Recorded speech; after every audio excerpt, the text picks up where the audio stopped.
Hey, good evening, everybody. Dr. Nathan Thompson here with Exemplify Health Center and the Wellness Way. Happy Wednesday evening, guys. I wanted to jump on with you real quick. Anytime that I look at some interesting things, I'm like, maybe I'll share this with people and maybe they'll find this interesting, because a lot of times this will answer some of the questions that people have as far as, hey, what's going on with my life that maybe doctors can't answer it, or maybe answer it to your liking. I'm going to talk to you about 2 articles, so make sure that you stay with me. Make sure that you share this video as well. I'm going to talk about, number one, non-alcoholic fatty liver disease is much, much greater, guys, after menopause. And I'm going to explain to you why that is. And it's not because menopause is some kind of illness you're supposed to go through. It's a natural progression of life. And then number 2, research that has shown that people are overweight or obese actually taking vitamin D supplementation.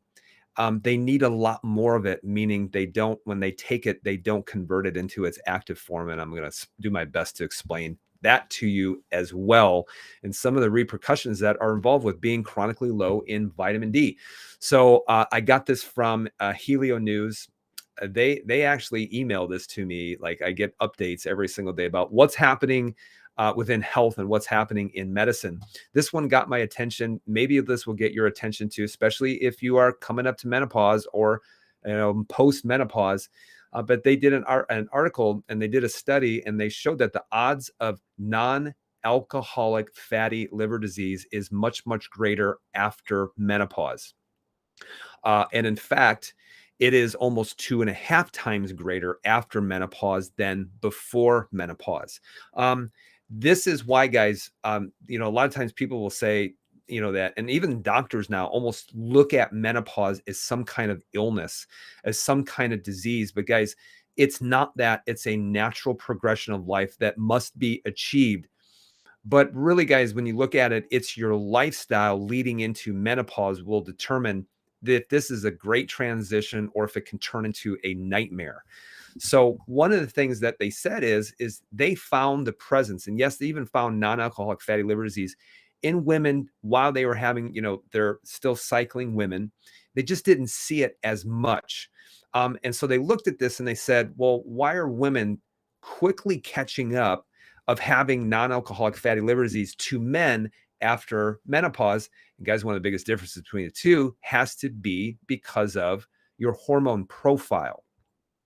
So even they said, well, we need to look into the role of hormones with non-alcoholic fatty liver disease, because when you look at a woman while cycling, she's going to have very high estradiol levels. And guys, I said this before, that estradiol is very non-inflammatory. It's very anti-inflammatory. That's why you don't see women having heart attacks. They shouldn't be, by the way, of having heart attacks while they're having why they're actively cycling. Okay.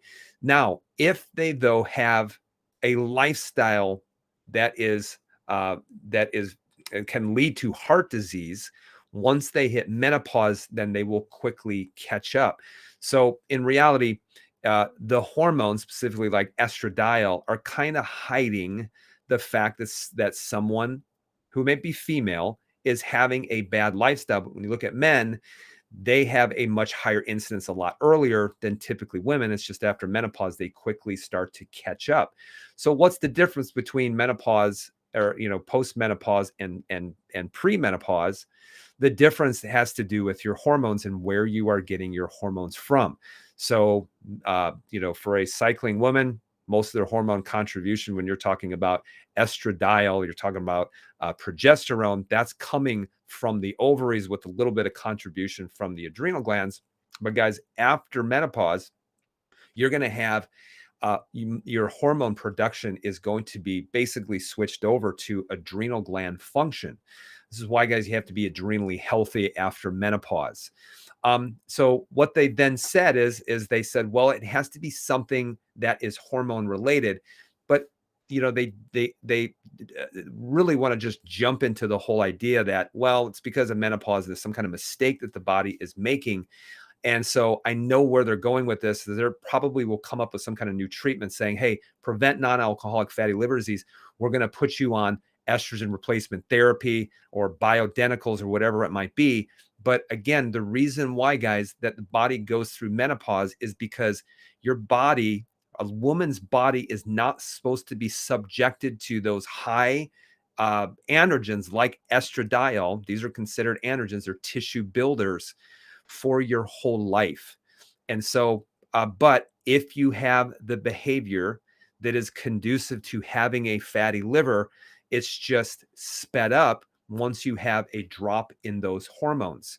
So non-alcoholic fatty liver disease can affect men and women equally, and women just as equally, especially after menopause. But I want you to think of this: is what also will a woman start to increase a specific disease, inflammatory disease after menopause? It's also heart disease. So guys, when you look at this, you're going to see all of these different things and how they all parallel one another. And that's why it comes down to, guys, inflammation. Heart disease is inflammatory. Fatty liver disease is an inflammatory condition. And that's why inflammation can lead to changes in your hormones. It can lead to changes in your energy levels. It can lead to changes in calcification of the arteries. It can lead to inflammation, lead to calcification within the thyroid. Inflammation leads to calcification in the spine and in the nerve system. So inflammation, guys, is the first thing that you really start to have to address.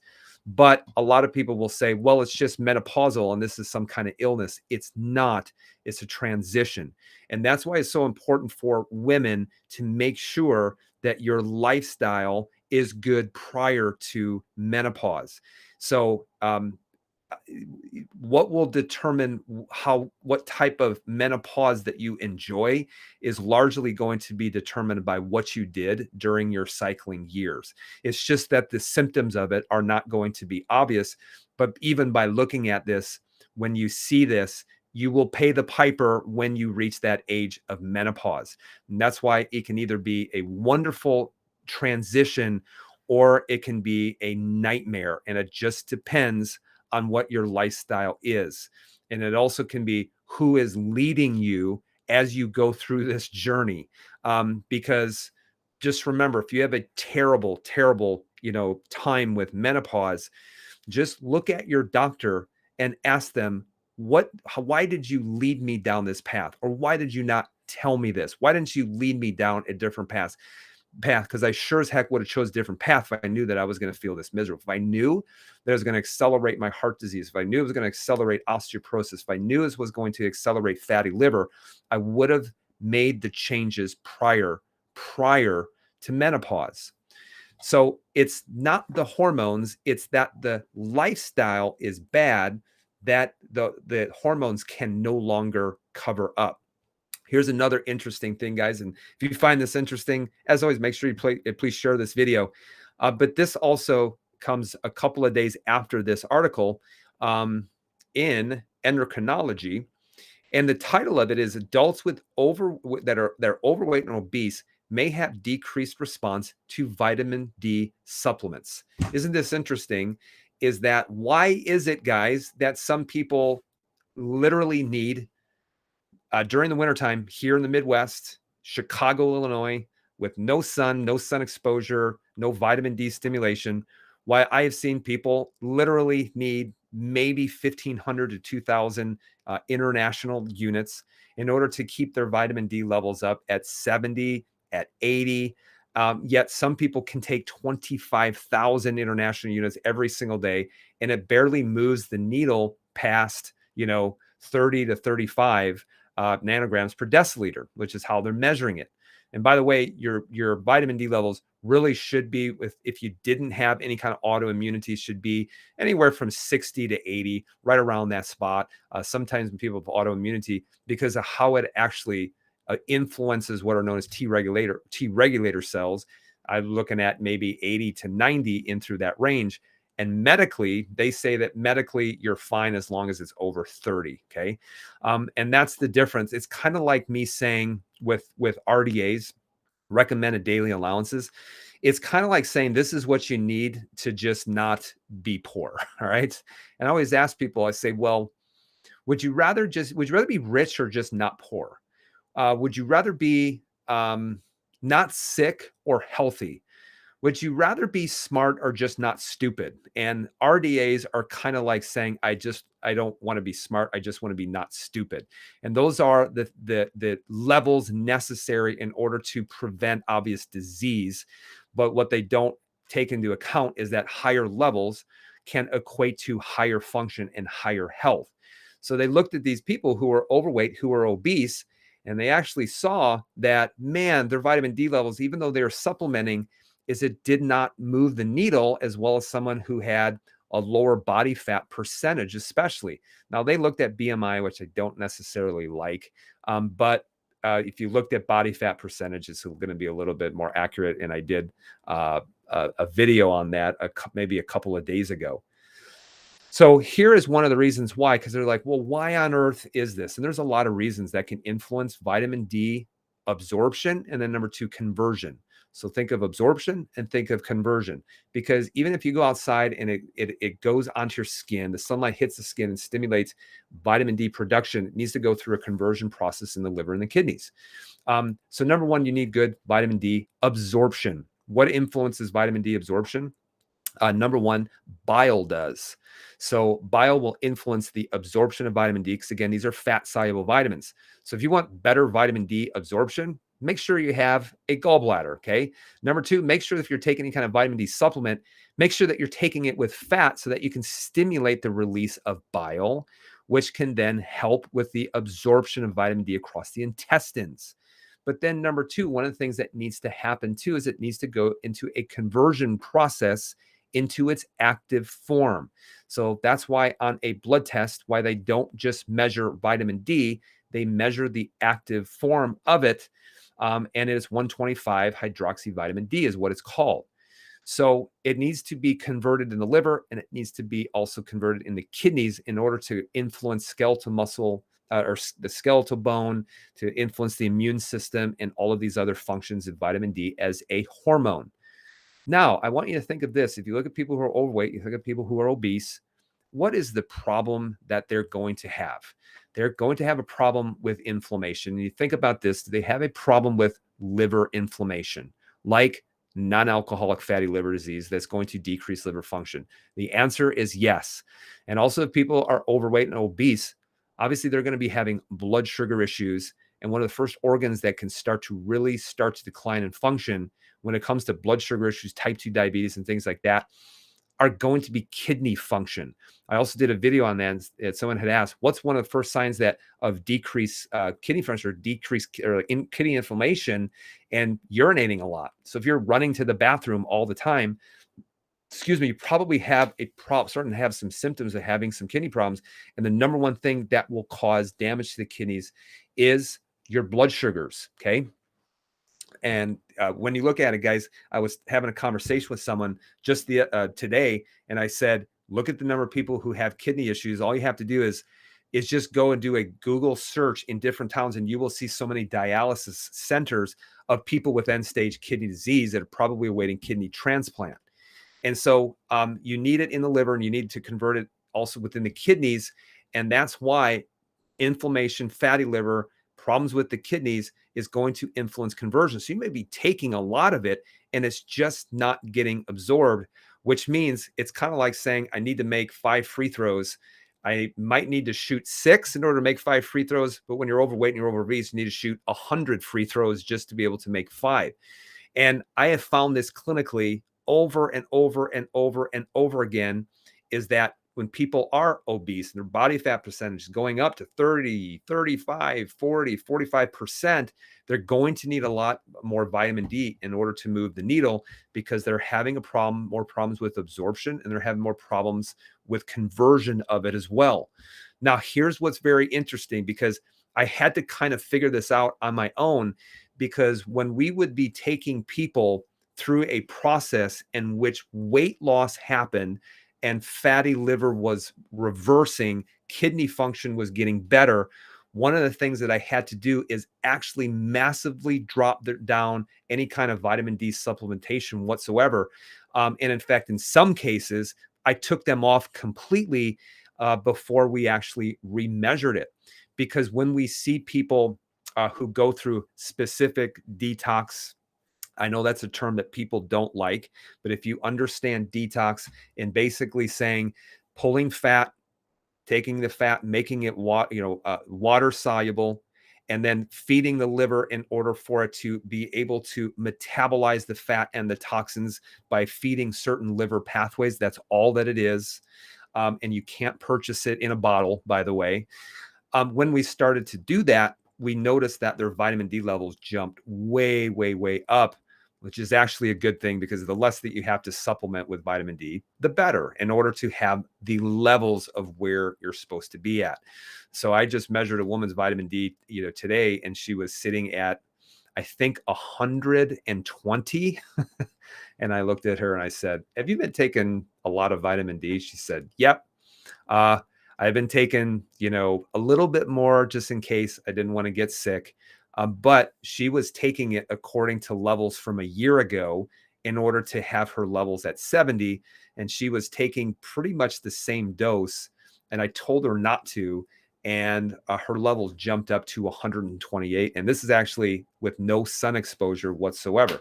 And I said, "Congratulations.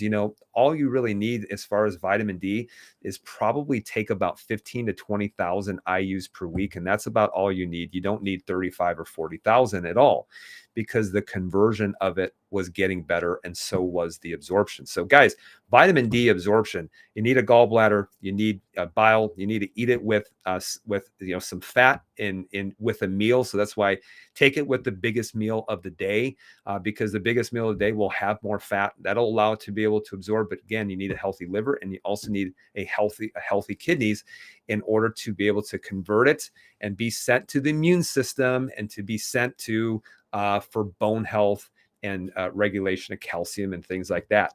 So guys, this is why that bad habits lead to bad health. Bad habits will lead to a bad menopause.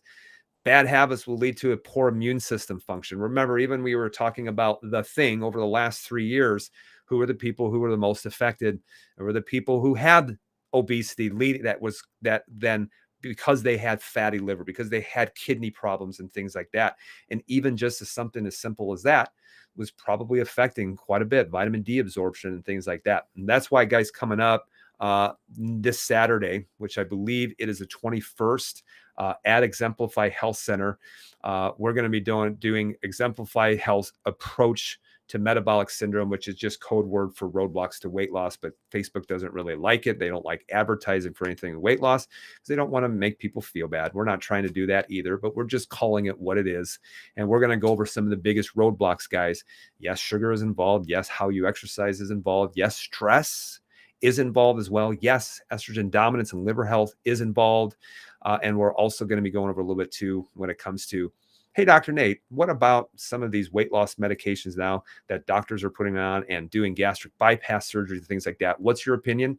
I'll give you my opinion. This is an in-person event. All you have to do is go to the top of the page, go to Eventbrite link, and you will see it in there. At this in-person event, it's going to be from about 10 o'clock to 11:30. We'll get you in, we'll get you out, and get you the help that you need. If you're from the Chicagoland area, make sure you register for it because it will close tomorrow by about noon. And so if you miss out, there's nothing that we can do. That's when registration is going to close. And I know that a lot of people are going to say, can you do this online? Yes, we will be doing it online. You'll see the registration open up after Saturday.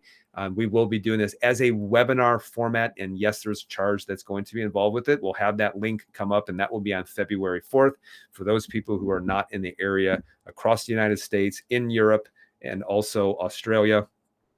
Asia, we've had people ask for it. And so we'll open that up so that way everyone from all around the world will be able to watch the biggest roadblocks to weight loss. And we'll explain it to you to help you make it easy, understandable, and hopefully a lot of sense to you as far as what you need to do in order to start helping with weight loss, number one, but also true health as a result. If you have to take medication to lose weight, that's not going to make you healthier because these medications, they want you on them for the rest of your life. In fact, they have to because of the metabolic problems that they create. So we don't want you to be tied down to a medication for the rest of your life. We want you to have true freedom. True freedom comes by actually achieving true health. So guys, make sure you share this video. I hope you guys have a great evening. Hope you enjoyed this. Be well, be blessed, and remember who you are.